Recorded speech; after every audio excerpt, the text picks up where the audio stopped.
Aunty ভালো আছেন? আচ্ছা আন্টি, এখন দেশের অবস্থা তো বুঝতেছেন, সামনে নির্বাচন, জাতীয় নির্বাচন। তো এই নির্বাচনে আপনারা কাকে ভোট দিবেন বা আপনারা কাকে চাচ্ছেন সামনে ক্ষমতা আসার জন্য? আমরা চাচ্ছি জামাত ইসলামকে। আচ্ছা, জামাত ইসলামকে কেন চাচ্ছেন?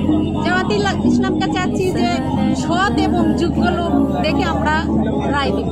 আচ্ছা, মানে আপনার কি মনে হচ্ছে জামাত ইসলাম কি এবার সরকারে আসতে পারবে? সরকার গঠন করতে পারবে? ইনশাল্লাহ আমরা সবাই মিলে যদি চেষ্টা করি ইনশাল্লাহ পারবো। আর আমরা মুসলিম হিসাবে সবার আমাদের একটা হচ্ছে নৈতিক দায়িত্ব, যে ইসলাম প্রতিষ্ঠিত করা আমাদের নৈতিক দায়িত্ব। ঠিক আছে, আপনাদের এমনিতে আসন কোনটা? আমাদের আসন আসন ঢাকা হচ্ছে 15। আচ্ছা, আপনাদের প্রার্থী কে?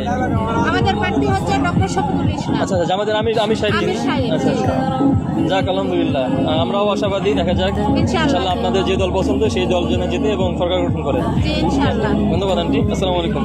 আন্টি কিছু বলতে চান? আসসালামু আলাইকুম।